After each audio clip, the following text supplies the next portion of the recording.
Okay, so my dear students, so let's see ये lubricant क्या कर सकता है हमारी मशीन पार्ट्स का, जिसमें क्या है फ्रिक्शनल फोर्स, जिसमें एनर्जी लॉस होता है because of this frictional force, heat up होता है, वेल्डिंग होता है मूविंग पार्ट्स को, and because of this एस्पेरिटीज।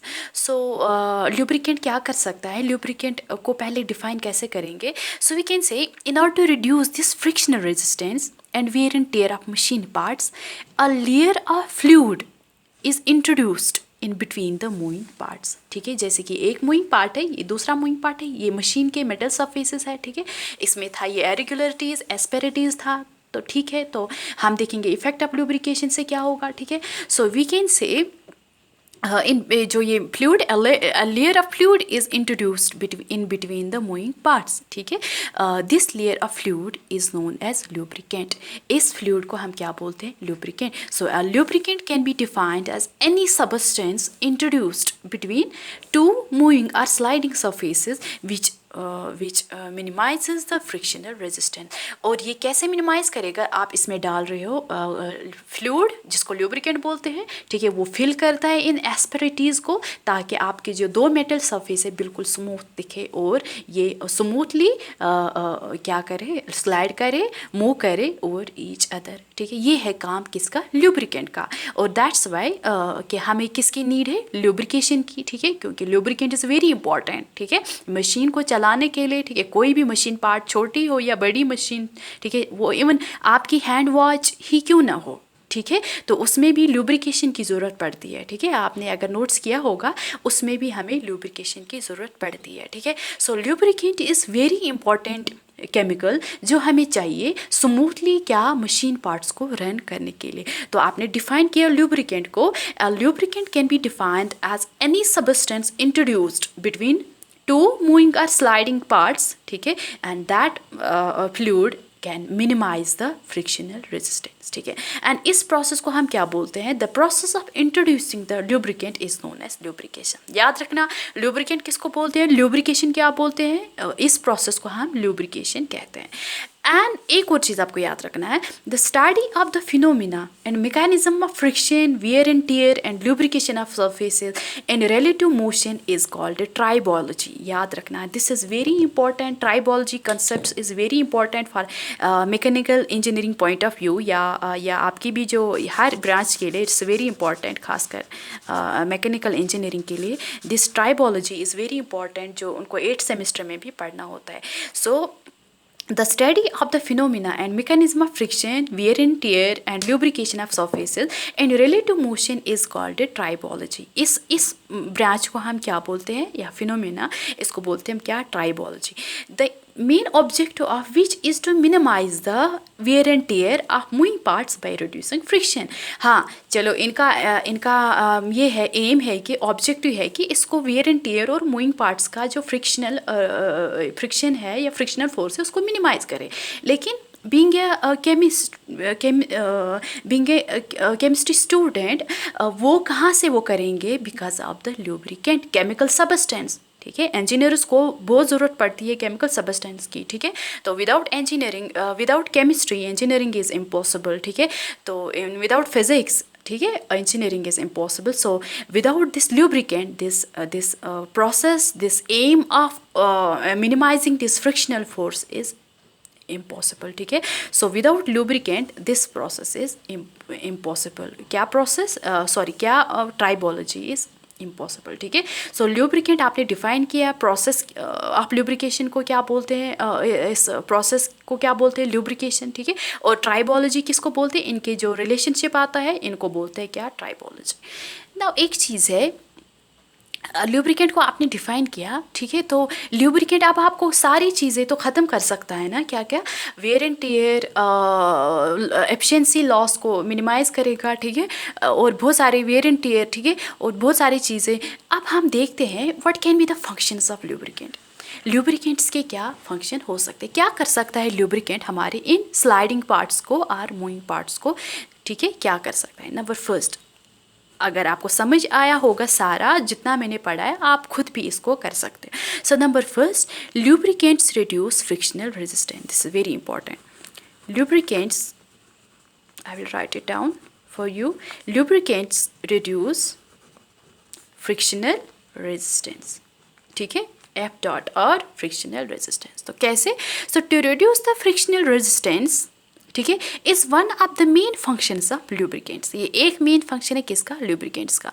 Lubricants prevent the direct contact between the sliding metal surfaces so that the small peaks of the two metals do not interlock and hence frictional resistance is reduced. I will repeat once again for you.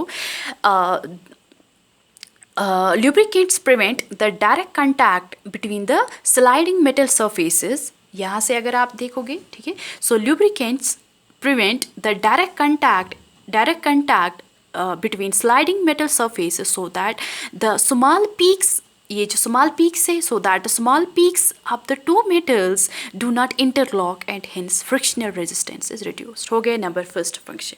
So number second function is क्या है? It reduces the surface deformation that's wear and tear, ठीक है, मैं लिखूँगी it reduce the surface deformation हो गई change होना, ठीक है, डिफॉर्मेशन यानी ये चेंज नहीं होने देता है, डिफॉर्मेशन, और we can see wear and tear, ठीक है, ये हो गया इसका दूसरा फंक्शन. याद रखना, this is very important functions of lubricant, ठीक है.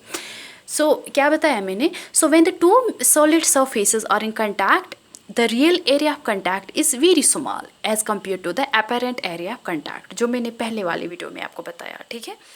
because the real contact is only a limited number of asperities, ठीक है, अगर आपको याद होगा वो यही पता है मैंने, ठीक है. तो ये हाँ, ये तो हम यहाँ पर भी बोल सकते हैं, ठीक है, इस वाले केस में बोल सकते हैं. तो इतना इसको क्या है? कंटैक्ट एरिया थोड़ा सा, ठीक है.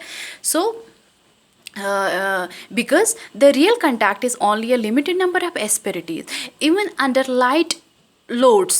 अगर लाइट लोड होगा ना, लाइट मतलब कम, even under light loads high pressure are developed at the real contact areas, ठीक है. So as a result the asperities are crushed, ठीक है, ये क्रश होते हैं, causing appreciable deformation of the ductile metals. ये मैंने आपको ऑलरेडी समझाया है, ठीक है. Of the ductile metals, metal को क्या करता है? डिफॉर्मेशन, सरफेस को चेंज करता है, ठीक है, वेयर एंड टेयर करता है. So how ever through lubrication the direct contact between the metal surfaces is avoided, obvious सी बात है, and hence the deformation as well as the wear and tear of the machine parts is minimized. ये इसको मैंने थोड़ा इलॉबरेट करके आपको बताया. तो फंक्शन क्या है? It reduce the surface deformation and wear and tear, ठीक है. So number third function is it acts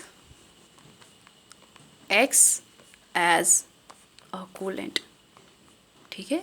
ये कूलेंट भी एक्ट करता है. मतलब क्या हो गया? मैं समझाता हूँ, थोड़ा इलॉबरेट करते हैं इसको. द फ्रिक्शनल हीट, ठीक है, जो हीट जनरेट होता है, frictional heat generated at the point of contact between the rubbing parts is localised at the surface peaks. वो जो हीट होता है ना, वो सरफेस पर ही रहता है, ठीक है, लोकलाइज्ड होता है वो फ्रिक्शनल हीट, ठीक है. तो this may rise their temperature to the melting point of the material. तो वो उससे क्या हो जाता है? उससे टेम्परेचर क्या हो जाता है? इंक्रीज होता है than that of the melting point of the material, and this may cause welded junctions. तो उन जंक्शंस को क्या हो जाता है? वो वेल्डेड हो जाते हैं, ठीक है, उनको क्या हो जाते हैं? Welded. The lubricating oil absorbs the heat and hence acts as a coolant. जो लुब्रिकेटिंग ऑयल जॉब, अब इसका क्या ये है ऑल्टरनेटिव कि आप लुब्रिकेंट्स इस्तेमाल करो. तो इस लुब्रिकेंट्स यूज़ करने से उसमें क्या हो जाता है? उसमें वो हीट एब्जॉर्ब करता है और जिसको हम बोलते हैं it acts as a coolant. Fine, हो गया दूसरा. तीसरा फंक्शन भी. एंड नंबर फोर्थ फंक्शन क्या है? It provides protection against corrosion. ये भी आपको समझ आ रहा होगा, ठीक है. तो ये आपको प्रोटेक्शन करता है मूविंग पार्ट्स को या मशीन को अगेंस्ट कोरोजन. तो अगर आप ये लुब्रिकेंट नहीं लगाओगे तब उसमें कोरोजन होने के बहुत चांसेस है और कोरोजन की वजह से आपके मशीन पार्ट्स ख़राब होंगे, ठीक है, तो वो आगे काम नहीं करेंगे. तो इससे हम क्या करेंगे? So the lubricants cover the metal surface and hence the attack of atmospheric corrosive environment on metal surface is prevented. Thus lubricants provide protection against corrosion, ठीक है, मैं फिर से रिपीट करती हूँ, the lubricants cover the metal surface and hence the attack of atmospheric corrosive environment on metal surface is prevented. Thus lubricants provide protection against corrosion. Fine, तो हो गया fourth. So number fifth function क्या है? Hope आपको ये समझ आ रहा होगा. It acts as a seal in some cases.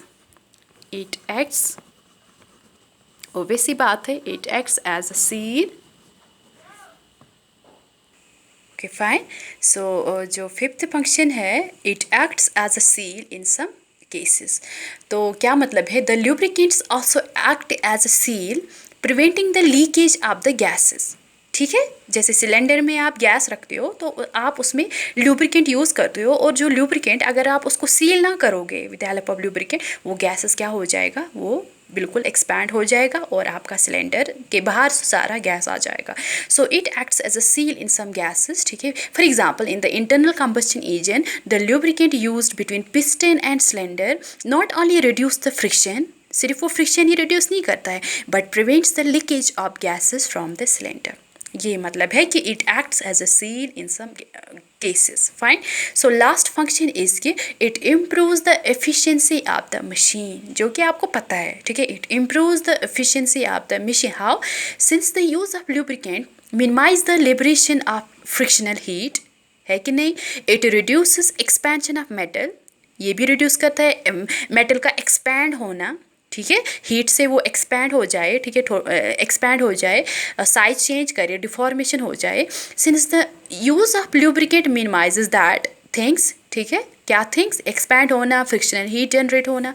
More over it avoids welded joints and hence reduces the maintenance and running cost of the machine. So in that sense, in that way we can say it improves the efficiency of the machine. Fine. So hope आपको समझ आया होगा frictional resistance किसको बोलते हैं, इसमें क्या क्या आते हैं, वेयर एंड टेयर वगैरह, deformation, asperities. And after that you see कि आपका जो है, आपको किस चीज़ की ज़रूरत पड़ती है ताकि आपके moving machine parts easily smoothly run करे. तो किसका आपको ज़रूरत पड़ती है कि ल्यूब्रिकेंट्स. ठीक है, फिर आपने ल्यूब्रिकेंट को डिफाइन किया, उसके बाद आपने देखा ल्यूब्रिकेंट के रिलेटेड ल्यूब्रिकेशन किसको कहते हैं, ट्राइबॉलजी किसको कहते हैं. ठीक है, उसके बाद आपने देखा फंक्शंस ऑफ लुब्रिकेंट. फाइन.